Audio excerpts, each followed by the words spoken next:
आप और हम इस दुनिया में अक्सर यह सुनते आए हैं कि खून का बदला खून से ही लिया जाता है।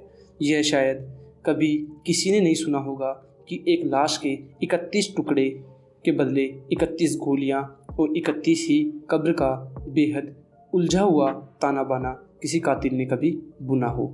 चलिए न्यूज़ लिफ्ट में ऐसे ही उन 2 कत्लों की कहानी की बात करते हैं जिनका ताना बाना 2 लाश, 31 टुकड़े, 31 गोलियां और 31 कब्रों के इर्द गिर्द बुना गया है। ऐसा षड्यंत्र जिसकी तह तक पहुंचने की कोशिश में जुटी पुलिस भी एक बार तो खुद भी गच्चा खा गई। यह किसी मुंबईया फिल्म की लिखी गई मनगढ़ंत स्क्रिप्ट नहीं है, यह सच है और सच भी हिंदुस्तान की राजधानी दिल्ली से चंद मील की दूरी पर स्थित उत्तर प्रदेश के बुलंदशहर जिले का। दरअसल क्राइम की इस कहानी में पेश इस किस्से की शुरुआत होती है 2 पक्षों की रंजिश से। कुछ वक्त पहले इलाके में एक डॉक्टर की गोलियों से भूनकर हत्या कर दी गई थी। जांच में जुटी पुलिस को डॉक्टर शादाब, जिसका कत्ल किया गया था, उसकी किसी से दुश्मनी की बात दूर दूर तक पता नहीं लगा पाई।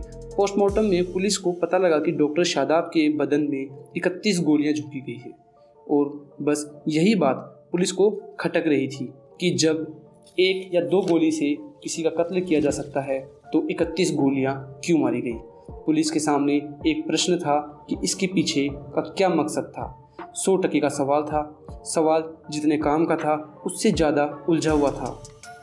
जब डॉक्टर शादाब के परिवार वालों से पूछताछ की गई कि कहीं उनकी किसी से कोई रंजिश तो नहीं थी, पर परिवार वालों का कहना था कि उनकी कभी किसी से तू मैं भी नहीं हुई, रंजिश तो बहुत दूर की बात है। कई दिनों की मेहनत के बाद भी पुलिस को जो कुछ मिला उसके एक बात तो साफ हो चुकी थी कि इस कत्ल की घटना में रंजिश का एंगल तो कहीं ना कहीं छुपा हुआ है, बस उसका पता लगाना बाकी था। डॉक्टर शादाब की अगर किसी से कोई रंजिश नहीं थी तो फिर उसके बदन में आखिर 31 गोलियां क्यों झोंकी गई। खुद से पैदा हुए इस सवाल से जूझती पुलिस पहुंच गई हापुड़। हापुड़ में कत्ल की उस वारदात या लाश की कहानी के करीब, जिसे इसी साल मार्च में अंजाम दिया गया था।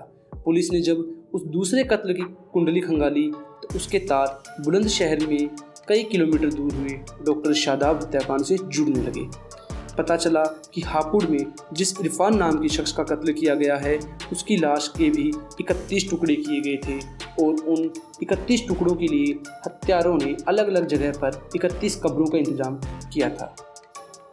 पुलिस जब डॉक्टर शादाब हत्याकांड और हापुड़ में हुई इरफान की हत्या के बीच में पहुंची तो उसे और भी काफ़ी कुछ ऐसी जानकारियाँ मिलती गई जिन्होंने क्राइम की इस कहानी की कड़ी से कड़ी जुड़वा दी। जब कड़ी से कड़ी जोड़ी गई तो पता चला कि इरफान की हत्या डॉक्टर शादाब, जिसे 31 गोलियां मारी गई थी, उसके भाई रागिब ने अपने दोस्तों के साथ मिलकर की थी और इरफान की लाश के भी कातिलों ने 31 टुकड़े करके अलग अलग जगह 31 कब्र खोदकर दफन कर दिया था। दोस्तों, बदला ये शब्द सुनने में जितना छोटा है उससे कहीं ज़्यादा खौफनाक। बदले की आग किसी भी इंसान को कातिल बना सकती है। ऐसे ही बदले की आग में सुलगती इस कहानी ने कब खूनी रूप ले लिया पता नहीं चला। खैर, पुलिस ने कड़ी से कड़ी जोड़कर कातिलों का पता तो लगा लिया, पर उनको पकड़ने के लिए अब भी अपना जाल बिछाए बैठी है। तो ये थी आज की कहानी। ऐसी ही और क्राइम स्टोरीज देखने के लिए हमारे चैनल को सब्सक्राइब करें और अगर आपको कहानी पसंद आई तो वीडियो को ज़्यादा से ज़्यादा लोगों तक शेयर करें और कमेंट करें। मिलते हैं अगले वीडियो।